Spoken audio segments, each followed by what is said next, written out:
everything I know about Heliogabalus. All parenthetical annotations are examples of autodictations, misinterpretations of my voice. Autodictation spells Heliogabus. Correct spelling is Heliogabalus. H has returned to my awareness via a podcast on the subject matter. The podcast, Rune Soup, delivers an interview about a book that is a translation of Antonin Artaud's book investigating madness and the dead emperor himself, period. Allegedly, this book hasn't been translated from French until now. This I know from memory, but the truth is likely lost in my memory's interpretation. The book I know has illustrations I'd like to see very much. I'm not sure about access, as it's a newer release from a smaller publishing house, which may not have enough authority for the library to order it for me. There is so much material here related to memory, loss, madness, sodomy, recalcitrance, anger, and the satisfaction/distraction of a love that is utterly base.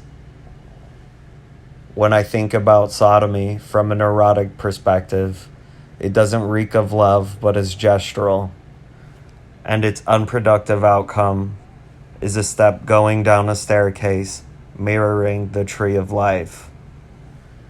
Perhaps the product is immaterial, but takes the shape of a void or the chaos of destruction, period.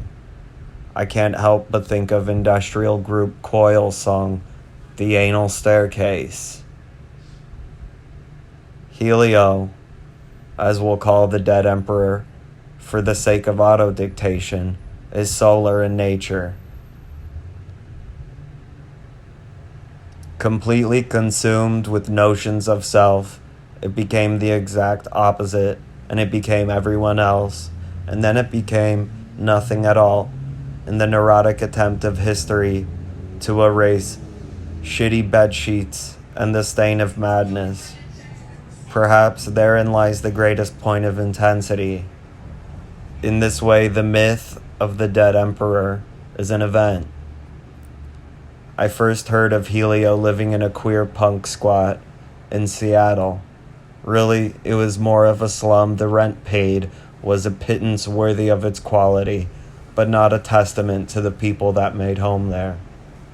I remember sitting on a dead grassy incline out front, smoking hand-rolled cigarettes and talking to a stranger passing through. Their bag for traveling likely had some handwritten notes or journals. I was writing then too, as I always have.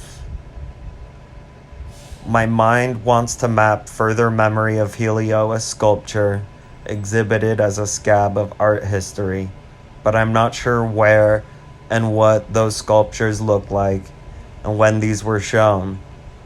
As I try to pull my knowledge and these memories out, it feels fruitless and maddening.